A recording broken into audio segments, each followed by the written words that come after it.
Welcome to the YouTube channel for The Unraveling. If you have been watching some of the uploads, the last couple of days have been very chaotic. Excuse my floppy collar. The last few days have been very chaotic for uploads because I've been archiving all the Unraveling fictional series to the playlist.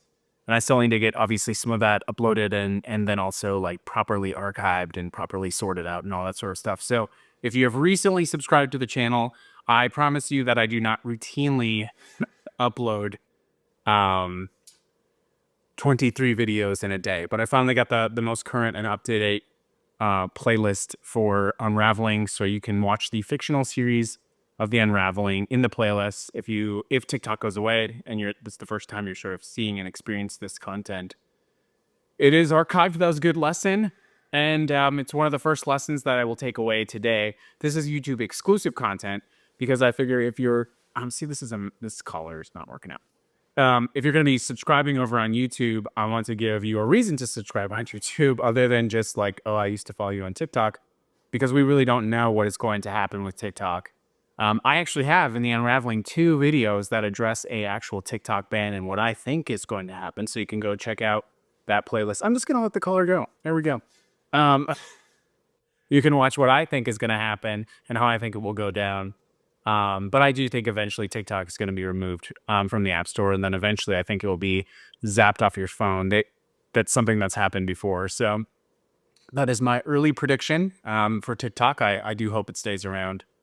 But I also, something I've talked about, I also think that part of the punting that's happening is there is conversation that Elon Musk really wants to buy TikTok. And, if Elon Musk buys TikTok, we might as well just pack our bags now and leave. It's never going to be the same. It will turn into a far-right echo chamber, and left-leaning content will be obliterated and removed from the app entirely. All that is to say, those are just some brief updates. But the first lesson there that I really want to talk about is, as we sort of descend into Christian nationalism and fascism in the United States, the TikTok ban presents us with a lesson. Actually, it presents us with several lessons. Number one, in fascism, controlling communication is an essential part of the government's apparatus to control the narrative. So whether that's the media or whether that's apps or whether that's social media, that sort of thing, I believe we will see an increasing attempt to crack down on communication. And so forums like this, channels like this, to the degree that they don't make us targets, which they do, become more essential than ever. And one of the things that I will commit to doing as long as I possibly can is I will commit to being a place of truth and a place of decency and a place of reality about, what the actual American dream is and was, as long as I can. And again, I say that with a sort of sense of like deep concern about our country, but also I have to have my own way of trying to make a difference. So I'm rambling a little bit there, but yeah. So the first one is obviously control of the media, and that's happening willingly in the United States. That's happening without any force at all. You have a lot of media outlets capitulating to the administration and sort of kissing the ring. You had a huge settlement with Trump that was completely unnecessary to sort of make good with Trump. And it's an example of that. There are a few remaining media outlets that are willing to be critical of the administration. And so the second lesson there is watch that, because objectively, the truth. You know what's happening, right? So if you see someone that you know to be a truth teller and you see them sort of bend their language in the coming months, then you should be worried. You should be quite worried. And I predict that will happen with increasing frequency. And I think one good example of that is actually Nicolle Wallace. Nicolle Wallace was a former GOP staff member for several administrations, and she remains a vocal critic of the administration.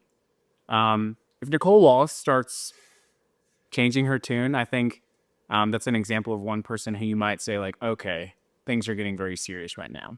And I'm not. Well, I always worry about purity tests on the left, but I don't have time for purity tests anymore. I respect Nicolle Wallace a lot. I think she was a truth teller during the election, and so I'm not going to like have a purity test. If you don't like Nicolle Wallace, I don't really care. So But that's a good example of someone to watch. Me. I mean, if all of a sudden I get on and I start, spouting pro-Trump administration propaganda, you should be worried, like very worried.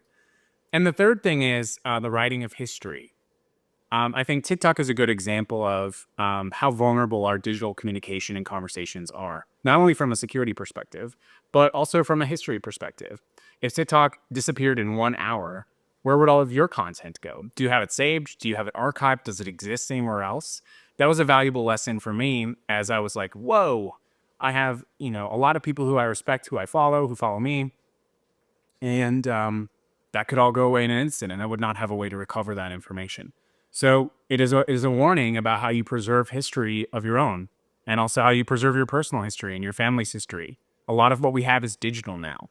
In a fascist takeover of the United States, what would happen if all of your information was with Apple, or all of your information was with Google, and Google bent the knee and that information went away? What would you do? I think these are valid questions to be able to ask yourself. So those are the 3 lessons that we can take away from the TikTok ban today. And this is YouTube exclusive content. The last piece of information I would have today is the first tangible step that you can take to resist this new administration and to resist fascism. We are going to see an increasing amount of propaganda. We're going to see an increasing amount of changing the narrative. And as I just mentioned, we're going to see an increasing amount of changing and rewriting history. And so the first tangible step that you can take to fight against fascism and to fight this administration, and it doesn't involve, it's completely peaceful, it's passive resistance, you're not going to put yourself in danger, you're not going to put your family in danger, is a good example of how to successfully resist fascism. So very simple. Ready? Don't watch the inauguration. Don't watch the inauguration. Okay? I'm not saying don't pay attention to the inauguration. So let me back up there. I'm not saying don't pay attention to the inauguration. I'm not saying don't be vigilant on the day of inauguration. I'm saying do not turn on the television or the radio or social media and watch the inauguration live. Suck the attention away. The difference in the audio. Oops, I forgot to plug in my microphone. Speaking of attention. So this is a president who thrives on your attention. And so if we can shrink the audience size of the inauguration and sort of go at the ego and go at the attention span and go at this personal pride issue, we're going to change some of the narrative. If we can get this man to be upset about the number of people that watched his inauguration and cause, the chaos around that, we're going to take away energy that's being put into hurting vulnerable people. Do you see what I mean? If we can get him pissed off about the fact that he had the lowest watched inauguration ever, then the energy is going to be focused elsewhere. He's going to be upset about it. Do you remember Sean Spicer, the largest watched inauguration in history? Let's make it that again. Let's put the energy into that, right? Make it the smallest watched inauguration ever. Also, by doing that, that sends a powerful signal. It says, we are not going to just listen to you. We are going to do critical thinking. And so the next step in that is you do need to pay attention. You need to read the inauguration. So pull down a transcript of the inauguration and read it, because his words are different when you read them versus when you hear them. It's a different sort of cadence. So pull down a transcript. Don't pull down a transcript first, pull it down afterwards, because he's likely to change some of the conversation. And then if you can, save it, because this is that saving history part, right? If this goes down a certain path, history will get changed. Words get changed. Videos now will get changed. We have AI, all this stuff. Audio will get changed. Save a copy of that. Archive for the future what is happening to this country. Be a historian. Be a hero. So that's your first tip. It's a good one, I must admit. Don't watch the inauguration. Don't watch the inauguration.